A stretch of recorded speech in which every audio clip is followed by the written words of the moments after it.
હવે વાત કરીએ રાજકોટની તો રાજકોટમાં ભાજપ પ્રમુખ બનવા માટે આજે ફોર્મ ભરવામાં આવશે. બપોરે 31 કલાકે ઉમેદવાર દાવેદારી નોંધાવી શકશે. શહેર પ્રમુખ બનવા માટે 2 ડઝન ઉમેદવારો નોંધાય તેવી શક્યતા પણ છે. 2 થી 3 મહિલા ઉમેદવાર પણ દાવેદારી કરે તેવી સંભાવના છે. જિલ્લામાં પણ અડધો ડઝન ઉમેદવાર દાવેદારી કરે તેવી સંભાવના છે. રાજકોટ શહેર અને જિલ્લાના પ્રમુખ રિપીટ પણ કરાય તેવી ચર્ચા છે.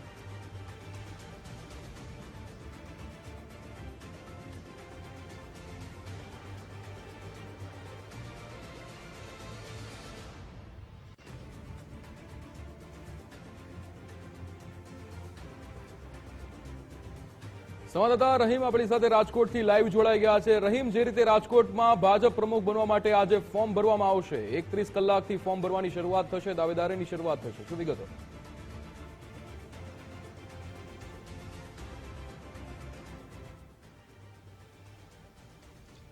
ચોક્કસપણે જે રીતના ગુજરાતની અંદર જે વોર્ડ વાઇઝ પ્રમુખોની નિમણૂક થઈ ચૂકી છે ને હવે જિલ્લા અને શહેરના જે પ્રમુખોની ચૂંટણીને લઈને કહી શકાય કે જે લોકો ભાજપમાં છે, 2 વખત સક્રિય કાર્યકર બની ચૂક્યા છે, તેઓને દાવેદારીની જે વાત કરવામાં આવે છે, આજથી તેના વિધિવત રીતે ફોર્મ છે તેની ભરવાની શરૂઆત થશે. અત્યારના જે શહેર પ્રમુખ છે મુકેશભાઈ, તેઓની સાથે જ વાત કરશું. મુકેશભાઈ, જે પ્રમુખ માટેની દાવેદારીની વાત છે, શું કહેશો? ખાસ ફોર્મ ભરવાની જે વાત છે, કેટલા લોકો આમાં દાવેદારી નોંધાવી શકે છે અને ખાસ આમાં કયા પ્રકારના નિયમો લાગુ પડશે? ભારતીય જનતા પાર્ટીનું 2024નું સંગઠન પર્વ છેલ્લા 3 માસથી ખૂબ જ ઉત્સાહભર્યા વાતાવરણની વચ્ચે ચાલી રહ્યું છે. રાજકોટ સદસ્યતા અભિયાનમાં ગુજરાતમાં 2જા નંબરે રહ્યું છે. વર્ષોથી ભારતીય જનતા પાર્ટીનો રાજકોટ એ અજયગઢ રહ્યો છે, એટલે સ્વાભાવિક રીતે રાજકોટમાં આ નિમણૂકની પ્રક્રિયા ચાલતી હોય ત્યારે ઉત્સાહનું વાતાવરણ જોવા મળે.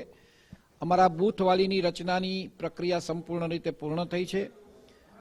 જે વોર્ડ મંડળની પ્રમુખની જે જાહેરાત કરવાની હતી એ પ્રક્રિયા પર પૂર્ણ થઈ છે અને હવે મહાનગરના અધ્યક્ષ તરીકેની અથવા જિલ્લાના અધ્યક્ષ તરીકે રાજકોટની દ્રષ્ટિએ, મહાનગરની દ્રષ્ટિએ જે અધ્યક્ષની વરણી કરવાની વાત છે તેની પ્રક્રિયાનો આજથી પ્રારંભ થાય છે. અમારા ચૂંટણી અધિકારી તરીકે માયાબેન અને મુકેશભાઈ એ પ્રક્રિયા હાથ ધરવાના છે. આજે 10:30થી આ પ્રક્રિયા શરૂ થશે અને 1:30 વાગ્યા સુધી આ પ્રક્રિયા ચાલશે. કોઈ પણ શ્રેણીનો કાર્યકર્તા પોતાની ઉમેદવારી નોંધાવી શકે છે. 3 વખત સક્રિય સભ્યપદ હોવું એમનું ખૂબ જરૂરી હોય છે. કોઈ ગુનાહિત પ્રવૃત્તિ સાથે સંકળાયેલો ન હોય, 1 થી વધારે એમના કુટુંબમાં કોઈ જવાબદારી વહન ન કરતો હોય, એ પ્રકારની અમારી પ્રક્રિયા છે. પાર્ટીમાંથી સસ્પેન્ડ પણ ન થયેલો હોવો જોઈએ. આવા ક્રાઇટેરિયાને આધીન કોઈ વ્યક્તિ પોતાની ઉમેદવારી નોંધાવી શકે છે અને એની પ્રક્રિયાનો આજથી પ્રારંભ થશે. રહી વાત કેટલા ઉમેદવારી પત્રક ભરશે એની તો થોડી સમય પછી જ આપણને બધાને ખ્યાલ આવશે. એટલે આ એક ચોક્કસ પારદર્શક વ્યવહારથી ચાલતી પ્રક્રિયા છે. મુકેશભાઈ, ભરવાના છે પાછા? ચોક્કસ ભરવાનો છું. પાર્ટીએ નિર્ણય લેવાનો છે. દરેક વ્યક્તિને, દરેક કાર્યકર્તાને ભરવાનો અધિકાર હોય છે. નિર્ણય પાર્ટીનો હોય છે. મુકેશભાઈ, કે જે ચૂંટણીનું ફોર્મ ભરવાના છે અને અત્યારે દાવેદારી કરવા માટે પણ લોકો આવી ગયા છે, આપણે તેઓની સાથે પણ વાત કરશું, તેઓ શું કહી રહ્યા છે. કારણ કે જે રીતના ભાજપ કાર્યાલયે દાવેદારીની જે વાત કરવામાં આવતી હતી, દાવેદારો છે તે પણ અત્યારે અહીંયા છે, તેઓની સાથે વાત કરશું. શું કહેશો, તમે પણ દાવેદારી કરવાના છો પ્રમુખ માટે? હા, હું પણ દાવેદારી કરવાનો છું પ્રમુખ પદ માટે. શું લાગે છે આ વખત? કારણ કે જે રીતના દર વખતે ઉપરથી નામ ડિક્લેર થતા, આ વખતે દાવેદારી માટે પાર્ટીમાં દરેકને દાવેદારી કરવાનો હક છે. બાકી જે પાર્ટી ઉપરથી નિર્ણય કરે એ સૌને શિરોમાન્ય હોય છે. તો જે રીતના વાત કરવામાં આવે દાવેદારી માટે થઈ અને જે પ્રક્રિયા છે તે શરૂ થઈ ચૂકી છે. એક બાદ એક લોકો જે દાવેદારી માટે જે છે તેઓ આવી રહ્યા છે. ખાસ જે રીતના વાત કરીએ તો શહેર ભાજપ કાર્યાલય ખાતે જે રીતના તૈયારીઓ થશે, માધવભાઈ શું કહેશો? આજે જે રીતના દાવેદારી કરવાના છે, શું તૈયારીઓ ખાસ કેવી રીતને રહેશે ને કેવી રીતનું ખાસ આયોજન? પ્રદેશમાંથી જે રીતે સૂચનાઓ મળેલ છે એ મુજબની તૈયારીઓ અત્યારે ચાલે છે અને કોઈ પણ કાર્યકર હોય એમને આ પ્રમુખ પદ માટેની દાવેદારી કરવાનો હક છે. એક જ એમની છે, સરભાઈ સતત 3 ટર્મમાં સક્રિય સભ્ય રહી શક્યા હોય એ લોકોને અત્યારે ફોર્મ ભરવા માટે હોય છે. શું કહો છો, તમે દાવેદારી કરવાના છો કે ખાસ?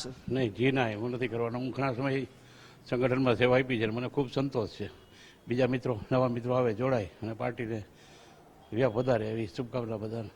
તો જે રીતના વાત કરીએ દાવેદારી માટે થઈને એક બાદ એક લોકો આવી રહ્યા છે, જે દાવેદારી માટે થઈને જે તમામ તૈયારીઓ છે તે કરવામાં આવી રહી છે. થોડી વારની અંદર જ જે રીતના વાત કરીએ તો જે સેન્સ માટે થઈને માયાબેનને જે રીતના તેમની નિમણૂક કરવામાં આવી છે તેઓ પણ થોડી વારની અંદર જ પહોંચશે અને તેઓના દ્વારા જે રાજકોટ શહેર જે ભાજપ છે તેમના દ્વારા જે રીતના વાત કરીએ તેઓની નિમણૂક છે તે કરવામાં આવશે અને ચર્ચાઓ છે તે કરવામાં આવશે.